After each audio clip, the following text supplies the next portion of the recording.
다 함께 기도하심으로 6월 11일 일일 화요일 매일 예배 시작하겠습니다. 기도합니다. 참 좋으신 하나님 감사합니다. 영원하신 하나님의 그 사랑과 은혜가 오늘도 우리의 예배 가운데 차고 넘칠 줄로 믿습니다. 세상 가운데 넘어지고 쓰러질 때마다 우리를 일으키시고 세우시는 분, 우리 하나님이신 줄 믿습니다. 언제나 우리와 함께 동행하시는 하나님께 감사하며 오늘도 그 은혜를 우리가 기뻐하며 나아갈 수 있기를 간절히 원합니다. 하나님, 오늘도 우리가 하나님의 말씀 앞에 나아갑니다. 이 말씀을 통하여서 우리가 십자가의 사명을 잘 감당하신 예수 그리스도의 은혜를 기억하게 해주시고 또 아버지의 말씀대로 우리가 순종하며 자라갈 수 있도록 하나님 우리를 붙잡아 주시고 인도하여 주시옵소서.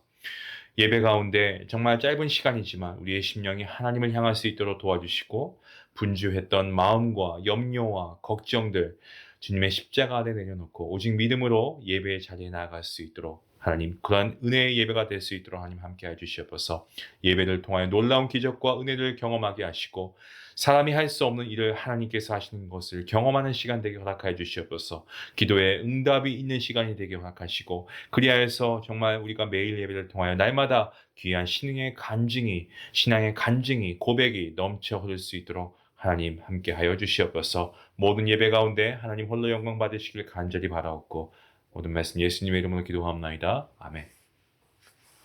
찬송가 425장 함께 하시겠습니다.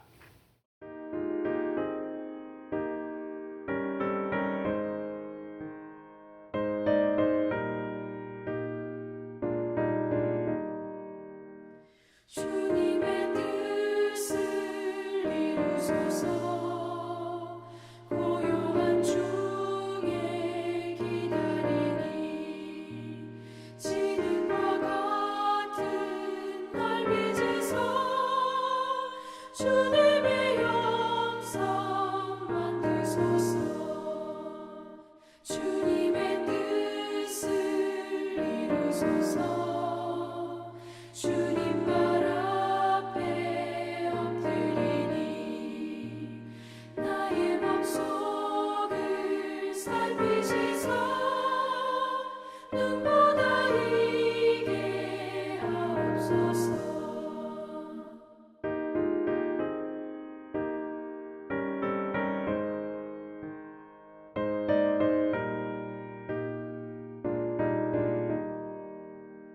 주님의 뜻을 이루소서. 병들어 몸이 피곤할 때 권능의 손을 내게 펴서 강건케 하여 주옵소서. 주님의 뜻을 이루소서. 온전히 나를 주장하사 주님과 함께 동행함을 만민이 알게 하옵소서. 아멘.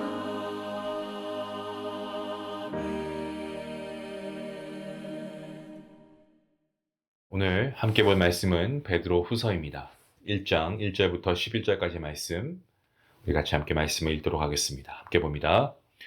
예수 그리스도의 종이며 사도인 시몬 베드로는 우리 하나님과 구주 예수 그리스도의 의를 힘입어 동일하게 보배로운 믿음을 우리와 함께 받은 자들에게 편지하노니 하나님과 우리 주 예수를 알므로 은혜와 평강이 너희에게 더욱 많을지어다. 그의 신기한 능력으로 생명과 경건에 속한 모든 것을 우리에게 주셨으니 이는 자기의 영광과 덕으로서 우리를 부르신 이를 알므로 말미암음이라. 이로써 그 보배롭고 지극히 큰 약속을 우리에게 주사 이 약속으로 말미암아 너희가 정욕 때문에 세상에서 썩어질 것을 피하여 신성한 성품에 참여하는 자가 되게 하려 하셨느니라. 그러므로 너희가 더욱 힘써 너희 믿음의 덕을, 덕의 지식을, 지식의 절제를, 절제의 인내를, 인내의 경건을, 경건의 형제 우애를, 형제 우애의 사랑을 더하라. 이런 것이 너희에게 있어 흡족한즉 너희로 우리 주 예수 그리스도를 알기에 게으르지 않고 열매 없는 자가 되지 않게 하려니와 이런 것이 없는 자는 맹인이라 멀리 보지 못하고 그의 옛 죄가 깨끗하게 된 것을 잊었느니라. 그러므로 형제들아 더욱 힘써 너희 부르심과 택하심을 굳게 하라. 너희가 이것을 행한즉 언제든지 실족하지 아니하니라. 이같이 하면 우리 주 곧 구주 예수 그리스도의 영원한 나라에 들어감을 넉넉히 너희에게 주시리라. 아멘. 우리가 오늘부터 베드로 후서를 함께 묵상하게 되었습니다. 이전에 우리가 봤던 베드로 전서는 이 외적인 고난과 그리고 시련에 대한 어떤 위로와 격려의 내용을 다루고 있었는데요. 오늘부터 살펴볼 이 베드로 후서는 교회로 침투한 거짓 교사들, 이단에 대한 경고, 그 경고에 대한 말씀과 함께 이 성도들에게 영적인 성숙을 이루어야 한다는 것을 강조하고 있습니다. 이전에 그 넷플릭스에서 이 이단에 대해서 다룬 다큐멘터리가 나와서 큰 화제를 낳은 적이 있습니다. 지금 한국에서 가장 대표적인 이단 집단, 신천지인 것 같은데요. 신천지는 또는 새천지라고도 하는데, 이 교리에 문제가 있는 것도 문제입니다만, 이 추수꾼이라고 해서 교회 위장 등록하고 교회 밖에서 성경 공부를 하면서 이 교인들을 신천지로 유인해서 교회를 분열시키고 혼란스럽게 하고요. 심지어 가정 파괴를 하기도 하고 학업을 중단케 하는 그러한 요인이기도 합니다. 또 학생들이나 또 가출을 하게 만들고 그야말로 정말 많은 사회 문제를 야기하고 있다는 그런 지적을 받고 있죠. 한동안 신천지 교인들이 이 신구교를 막론하고 성도들은 물론이고 막 교육자들에게도 홍보 영상이 담긴 CD를 배포하던 때가 있었습니다. 이에 개신교는 물론이고 심지어 카톨릭에서도 신천지 아웃이라고 하는 이 포스터를 입구에 게시할 정도였는데요. 또 뭐 CBS 방송국 같은 경우는 신천지가 왜 위험한 집단인가에 대해서 다큐를 통해서 일반인은 물론이고 이 성도들에게 이 경종을 울렸던 그러한 때가 있었습니다. 이단들의 특징은 성경을 교묘하게 왜곡 해석합니다. 그렇게 해서 이 사람들의 시선을 하나님이 아니고 그들이 믿는 교주를 향하게 한다는 데 있습니다. 이단에 휩싸이지 않는 방법은요, 단 한 가지입니다. 단 한 가지입니다. 성경을 바로 아는 지식, 하나님을 바로 아는 지식, 바로 그 한 가지입니다. 하지만 하나님을 바로 아는 지식은 단순한 지적인 어떤 그런 지식만을 의미하는 것이 아니고 하나님과의 인격적인 교제를 통한 체험적 지식을 포함하고 있습니다. 베드로 후서가 작성된 기독교 초기는 물론이고 그 이후에 그 영지주의나 또 몬타너스주의 등과 같은 이단 사상으로 혼란이 야기가 되었고요. 이단들로부터 교인들을 보호하기 위해서는 신앙의 바른 지식이 필요했습니다. 그리고 기독교인으로서 기본적으로 믿어야 할 교리를 그야말로 차곡차곡 정리 요약한 이 대표적인 산물이 바로 사도신경입니다. 자신을 예수 그리스도의 종이자 사도라고 밝힌 베드로는 자신은 물론이고 그리스도인 모두의 믿음은 우리 하나님과 구주 예수 그리스도의 의로 말미암았다라고 그가 본문 1절에서 고백하고 있습니다. 다시 말씀드리면 그리스도인의 믿음의 출처는 내가 아닌 하나님이시다라고 말하고 있는 겁니다. 내가 스스로 하나님을 택해서 믿는 것이 아니고요. 우리가 보통 그렇게 생각하는데 그건 착각입니다. 내가 스스로 하나님을 택해서 믿은 것이 아니고 하나님께서 저와 여러분을 택하셨고 당신의 자녀로 부르셨기 때문에 우리가 하나님을 믿게 되었다는 겁니다. 이후에 베드로는 하나님의 은혜와 평강이 너에게 더욱 많을지어다 라고 인사합니다.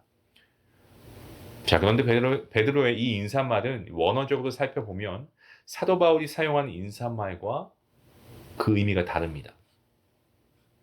사도 바울은 목자적 입장에서 그리스도인 전체에 대해서 은혜와 평강이 임하기를 간구했는데요. 반면에 베드로는 그리스도인 각자가 하나님의 은혜와 평강을 체험하도록 간구하고 있습니다. 베드로는 우리 각자가 하나님의 은혜와 평강을 체험할 수 있는 방법으로 하나님과 우리 주 예수를 알므로 라고 답하고 있습니다. 이 암이라고 하는 것은 헬라어 에프그노시스인데요. 이 명확한 지식 혹은 명확한 인식을 의미하는 단어입니다. 그래서 일반적인 지식이나 또는 단순히 하나님을 인지하는 그러한 수준의 지식이 아니고 하나님을 명확하게 아는 지식을 뜻하고 있습니다. 그래서 이 에피그노시스는 하나님과의 깊은 인격적인 교제를 통해서 파생되는 지식을 의미합니다. 자, 그렇다면 하나님의 은혜와 평강이 에피그노시스를 통해 더욱 많게 되는 이유가 무엇일까요?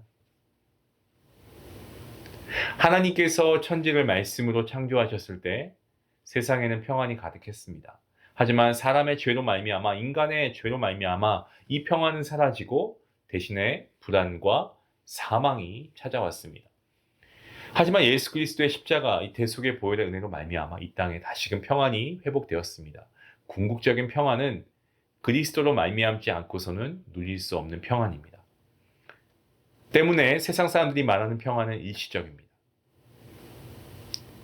에피그노시스를 통해 예수를 믿는 사람은 죄사함을 받고 의롭게 되어서 이 평안을 누리게 되는 것입니다. 오늘 본문 3절과 4절 말씀, 우리가 보는 개역 성경이 아니고 이 표준 새 번역 성경으로 보면 이렇게 기록되어 있습니다. 그리스도께서 하나님의 신성한 능력을 따라 생명과 경건에 속한 모든 것을 우리에게 주셨습니다. 이는 하나님의 영광과 존귀하심으로 우리를 부르신 그분을 아는 지식으로 말미암은 것입니다. 그분은 우리에게 보배롭고 지극히 큰 약속들을 주셨는데, 이 에피그노시스를 통해서 주님께서 우리에게 생명과 경건에 속한 모든 것과 이 보배롭고 지극히 큰 약속, 즉 새 생명과 예수 그리스도의 재림, 새 하늘과 새 땅, 그리고 그리스도의 영원한 나라를 주셨다는 사실을 알게 됩니다. 하나님께서 우리에게 이처럼 보배롭고 지극히 큰 약속을 주신 이유는 정욕 때문에 세상에서 썩어질 것을 추구하던 우리를 신성한 성품에 참여하려는 자로 변화시켜 주시기 위해서 그렇습니다. 우리가 예수님의 십자가의 대속의 보혈로 말미암아서 이미 우리의 신분은 변화되었다라는 사실 잘 알고 있습니다. 하지만 연약한 우리는 여전히 세상에서 썩어질 것을 추구하고 삽니다. 그래서 베드로는 우리에게 우리 주 예수 그리스도를 알기에 게으르지 않고 더욱 힘써서 너희 부르심과 택하심을 굳게 해야 한다라고 그렇게 권면하고 있습니다. 그리고 여기서 멈추지 않고 베드로는 좀 더 구체적으로 그리스도인들이 합당한 열매를 맺기 위해서 다음과 같이 성숙해질 것을 요청하고 있습니다. 본문 5절부터 7절까지의 말씀이죠. 그러므로 너희가 더욱 힘써 너희 믿음의 덕의 지식을, 지식의 절제를, 절제의 인내를, 인내의 경건을, 경건의 우애 형제 우애를, 형제 우애의 사랑을 더하라. 하나님의 전적인 선물, 이 믿음을 통해서 얻은 구원에만 안주해서는 우리가 실족할 우려가 있기 때문에 이 믿음에 덕을 더해야 한다라고 말하고 있습니다. 덕은 도덕적인 탁월성을 의미하는데 이것은 3절에 그리스도의 덕을 말하고 있는 것인데요. 하나님이시면서 인간의 모습으로 이 땅에 오신 예수 그리스도의 겸손, 이것이 바로 덕입니다. 지식은 이 덕 있는 생활을 하면서 하나님의 뜻대로 살아가는 데 필요한 지혜를 의미하고 있습니다. 절제는요, 육체적 욕망이나 어떤 성적 남용에 반대되는 의미인데요. 당시의 거짓 교사들, 이 이단들의 문란한 생활을 지적하고 있습니다. 그리고 인내가 나오는데 인내는 하나님을 신뢰하고 하나님의 약속이 반드시 성취된다라는 것을 소망하면서 고난과 악과 대항해서 견뎌내는 것을 가리키고 있고요. 경건이라고 하는 것은 일상의 삶 가운데에서 하나님의 뜻대로 행하고 하나님의 성품에 참여하는 것을 의미하고 있습니다. 형제 우애는 가족 간의 관계만을 의미하는 것이 아니고 이 믿음 안에서 한 형제, 자매된 그리스도인들의 교제를 의미하고 있습니다. 성숙한 그리스도인으로서 합당한 열매를 맺기 위한 덕목들, 믿음을 시작으로 해서 사랑으로 끝을 맺고 있습니다. 사랑은 남을 위해서 자기 자신을 희생하는 행동을 뜻합니다. 이처럼 믿음의 7가지 덕목들을 채워갈 때 우리는 하나님을 인격적으로 더 깊이 체험하는 성숙한 그리스도인이 되게 되는 것입니다. 사랑하는 성도 여러분, 우리의 믿음은 우리로 말미암은 것이 아닙니다. 전적으로 하나님의 은혜인 줄 믿습니다. 아무 자격도 없는 저와 여러분 하나님께서 택해 주셨고 우리를 당신의 자녀로 불러주셨습니다. 우리가 예수님을 그리스도라고 믿고 고백할 수 있는 것도 전적으로 우리를 향하신 하나님 아버지의 은혜 때문입니다. 하나님께서는 정력으로 썩어 없어질 것을 그러한 우리 존재를 택하여 주시고 부르셨고 생명과 경건에 속한 모든 것을 주셨고 신성한 성품에 참여할 수 있는 자격을 주셨고 게다가 그리스도의 영원한 나라 그 기업까지 우리에게 약속하셨습니다. 하나님께서 이처럼 우리를 택하시고 부르신 것은 우리가 거룩하고 신성한 성품에 참여할 것이라고 우리가 그렇게 고백해서가 아니라 전적인 하나님의 은혜이기 때문에 그렇습니다. 어떤 상황에 처한다고 해도 하나님의 우리를 향하신 믿음에 부응하는 그러한 시간들로 우리가 채워나가야 하겠습니다. 우리의 삶 속에는 우리가 정말 하나님을 신뢰하고 나아갈 때에 주시는 하나님의 은혜와 평강이 우리 안에 넘칠 줄로 믿습니다. 우리가 믿음에서 시작해서 사랑으로 끝날 수 있는 그러한 여러분, 그러한 믿음의 공동체, 그러한 여러분의 가정이 될 수 있기를 주님의 이름으로 간절히 축원합니다. 기도하시겠습니다. 하나님 감사합니다. 세상에 많은 것들이 없어지고 변하고 썩어질 것 뿐입니다. 하지만 우리가 이런 것들을 잠시 잠깐의 쾌락을 위하여서 우리가 추구하고 살아갑니다. 하나님, 이러한 우리를 주님께서 택하여 주시고 불러주시고 말씀을 주시고 그 말씀이 하나님의 말씀이라는 사실을 믿게 해주시고 그 말씀을 통하여서 예수님께서 우리의 구원자이심을 믿게 하시니 이 모든 것이 하나님의 은혜가 아니고서야 무엇이겠습니까? 감사합니다. 우리가 가지고 있는 이 믿음에 현재의 믿음에 안주하지 않고 우리가 정말 믿음의 덕을 세워갈 수 있기 원합니다. 덕의 지식을 세워가게 하시고 지식의 절제의 인내를 인내의 경건을 그리고 경건의 형제 우애의 사랑을 더하는 삶 그러한 삶을 살아가는 우리 성도님들 될 수 있도록 주님 붙잡아 주시옵소서. 주님께서 우리에게 허락하신 오늘 이 하루도 주님을 더욱더 알아감으로 주님을 알므로 말미암는 은혜와 평강 충만한 시간 되게 허락하여 주시옵소서. 감사하며 예수님의 이름으로 기도합니다. 아멘. 말씀 생각하시면서 함께 기도하겠습니다. 하나님을 아는 것이 우리에게 힘입니다. 여러분, 우리가 정말 하나님을 성경을 통해서 알고 우리가 체험을 통해서 정말 하나님을 온전히 알아서 이 땅의 이단들에게 휘둘리지 않고 우리가 그들을 하나님께로 이끌 수 있는 능력 있는 하나님의 복음의 군사가 될 수 있기 원합니다. 성숙한 그리스도인이 될 수 있기 원합니다. 오늘 우리가 말씀을 통해 배운 7가지 덕목 위해서 나에게 부족한 것이 무엇인지 찾아보고 그것을 위해 우리가 훈련하고 노력할 수 있는 우리 모두가 될 수 있기 원합니다.